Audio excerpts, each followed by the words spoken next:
Tutorial ruqyah mandiri paling lengkap. Assalamualaikum warahmatullahi wabarakatuh. Bro sis, lo yang lagi ngerasa hidup tuh nggak tenang, tidur mimpi buruk, badan sakit-sakitan, emosi nggak jelas, susah ibadah, rejeki mampet, rumah berasa panas atau nyeremin, mungkin lo nggak sadar ternyata lo lagi kena gangguan jin, sihir, atau ain. Dan bukan cuma lo yang ngalamin, tapi banyak banget orang zaman sekarang yang diem-diem disiksa jin, entah karena dosa sendiri, karena amalan nyimpang, atau dikirimin sihir sama orang yang sirik. Tapi tenang, hari ini gue bakal kasih lo tutorial ruqyah mandiri paling lengkap, step by step, dari para peruqyah dunia dan Nusantara. Lo tinggal ikutin, niat karena Allah, dan praktekin dengan istiqomah. Persiapan sebelum ruqyah. Sebelum masuk ruqyah, lo nggak bisa asal gas doang. Ada yang harus disiapin dulu. Satu, tobat total. Buang semua dosa, jimat, rajah, ilmu putih, ilmu hikmah, bacaan-bacaan aneh, khodam, hingga mantra-mantra warisan. Nggak boleh ada campuran syirik, harus kembali ke tauhid murni. Dua, niat ikhlas. Lurusin niat. Ya Allah, aku lakukan ini untuk mendekat padamu. Aku mau bersih dari gangguan jin, sihir, dan ain. Tiga, bersuci. Wudu, lalu kalau bisa sholat 2 rakaat. Niat taubat atau hajat. Minta sama Allah kekuatan dan perlindungan sebelum mulai ruqyah. Tahapan ruqyah mandiri, diri sendiri. Kita masuk ke bagian inti. Simak dan praktekin dengan tenang ya. Langkah pertama, baca doa pembuka dan penguat tauhid. 1. Ucapkan ta'awudz. A'udzubillahi minasyaitonir rajim. 2. Istighfar. Astaghfirullah wa atubu ilaih. Dibaca sebanyak 3 kali. 3. Shalawat. Allahumma shalli ala Muhammad wa ala ali Muhammad. Sebanyak 3 kali. 4. Lalu niatkan dalam hati. Ya Allah, aku niat ruqyah karena Engkau. Aku mohon kesembuhan dan perlindungan dari segala sihir, jin, dan ain. Langkah kedua, bacaan ayat-ayat ruqyah utama. Baca dengan suara keras, bukan dalam hati. Harus fokus, paham artinya, dan hayati tiap kalimatnya. Ini senjata lo. Urutannya sebagai berikut. 1. Surah Al-Fatihah dibaca sebanyak 7 kali. Kedua surah Al-Baqarah ayat 1 sampai ayat 5. Ketiga surah Al-Baqarah ayat 102. Keempat, surah Al-Baqarah ayat 163 sampai 164. Kelima, surah Al-Baqarah ayat 255, ayat kursi. 6. Surah Al-Baqarah ayat 285 dan 286. Surah Ali Imran ayat 18 dan 19.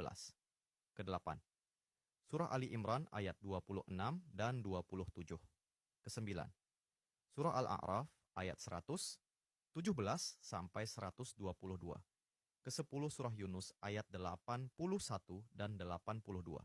Kesebelas, surah Taha ayat 68 sampai 70. Kedua belas, surah Al-Mu'minun ayat 115 sampai 118. 13. Surah Asy-Syaffat ayat 1 sampai ayat 10. 14. Surah Al-Hasyr ayat 21 sampai 24. Pertama belas, surah Al-Ikhlas, surah Al-Falaq, dan surah An-Nas. Masing-masing dibaca sebanyak 7 kali. Tambahan khusus dari para peruqyah. Surah Al-Jin secara keseluruhan. Surah Al-Mulk. Ayat-ayat penyembuh, Asy-Syifa. At-Taubah ayat 14. Yunus ayat 57. An-Nahl ayat 69. Al-Isra ayat 82. Asy-Syu'ara ayat 80. Fusilat ayat 44. Langkah ketiga, ruqyah air minum dan air mandi. 1. Siapkan air sebanyak 1 hingga 2 liter. Boleh air putih biasa, boleh air zam-zam kalau ada. 2. Bacakan seluruh ayat-ayat ruqyah tadi ke arah air dengan ludah ringan atau tiupan setelah tiap ayat. 3. Bagi 2 air tersebut, sebagian untuk diminum secara rutin sebanyak 3 kali sehari. Sebagian lagi untuk mandi, terutama pagi dan sore. Bisa ditambahkan daun bidara yang ditumbuk sebanyak 7 lembar, ditambah garam laut dan bunga cengkeh. Lakukan mandi ini selama 7 hari hingga 14 hari secara konsisten. Langkah keempat, pukulan ringan dan teknik cengkeram jin. 1.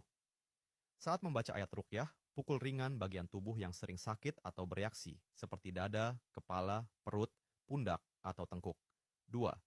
Baca kalimat ini sambil pukul pelan. Bismillah, aku cengkeram kau, wahai jin zalim. Demi Allah, keluarlah atau terbakar. Lanjutkan dengan membaca. Qulna ya naru kuni bardan wa salaman ala Ibrahim. Surah Al-Anbiya ayat 69. Kalau jin bereaksi, muntah, sendawa, batuk atau tubuh gemetar, lanjutkan sampai tenang. Langkah kelima, ruqyah malam sebelum tidur. Sebelum tidur, lakukan hal berikut. 1. Berwudu terlebih dahulu. 2. Baca ayat kursi. 3. Baca surah Al-Ikhlas, surah Al-Falaq, dan surah An-Nas masing-masing 3 kali. Keempat, baca surah Al-Mulk seluruhnya. 5. Doa tidur ruqyah. A'udzu bikalimatillahi tammati min syarri ma khalaq. Dibaca sebanyak 3 kali. Ruqyah untuk rumah dan tempat usaha. Tanda-tanda rumah kena gangguan jin. Suara aneh di malam hari. Bayangan hitam atau putih. Anak-anak rewel. Suasana rumah panas dan gak nyaman. Sering ribut antar penghuni rumah. Sulit fokus ibadah. Cara ruqyah rumah. 1.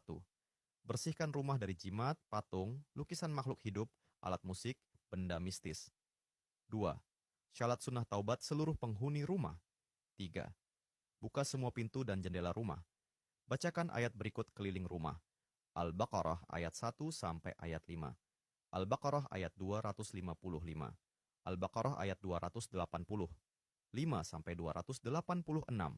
Al-Ikhlas, Al-Falaq, An-Nas. Masing-masing 3 kali. Kelima, putar murattal surah Al-Baqarah selama 3 hari berturut-turut. 6. Semprot sudut rumah dengan air ruqyah. Bacakan doa. A'udzu bikalimatillahi tammati min syarri ma khalaq, wa min syarri kulli ainin lamah, wa min syarri kulli syaitanin wa ha'ammah. Cara pembentengan diri. Zikir pagi dan sore. 1. Ayat kursi 1 kali. 2. Al-Ikhlas, Al-Falaq, dan An-Nas masing-masing 3 kali. 3. Hasbiyallahu la ilaha illa huwa alaihi tawakkaltu wa huwa rabbul arshil azhim. Dibaca 7 kali. Bismillahilladzi la yadhurru ma'asmihi syai'un fil ardi wala fis sama'i wa huwas sami'ul alim. Dibaca 3 kali. La ilaha illa anta subhanaka inni kuntu minaz zalimin. Dibaca sebanyak 100 kali. Tips tambahan, jangan tinggalkan rumah kosong dari sholat. Tutup pintu dan jendela sambil baca bismillah. Jangan buang air panas ke kamar mandi tanpa menyebut nama Allah. Jangan percaya mimpi aneh sebagai petunjuk mutlak. Jangan gabungin ruqyah dengan mantra atau ilmu hikmah. Kata Syekh Abdul Rauf, jangan berharap sembuh kalau kamu sendiri masih menyimpan kebatilan di hatimu. Kata Syekh Abdul Salam Bali, jin itu lemah, tapi manusia yang lemah iman jadi mangsa empuk. Kata Ustadz Nuruddin, ruqyah itu bukan ritual, tapi bentuk ketaatan. Kata Ustadz Faizar, sihir bisa dihancurkan asal kamu istiqomah dan tawakal. Kalau kamu ikutin semua ini dengan serius, insya Allah pertolongan Allah datang. Gak ada yang gak mungkin buat Allah. Lo bukan lemah. Lo cuman belum tahu ilmunya. Sekarang udah tahu.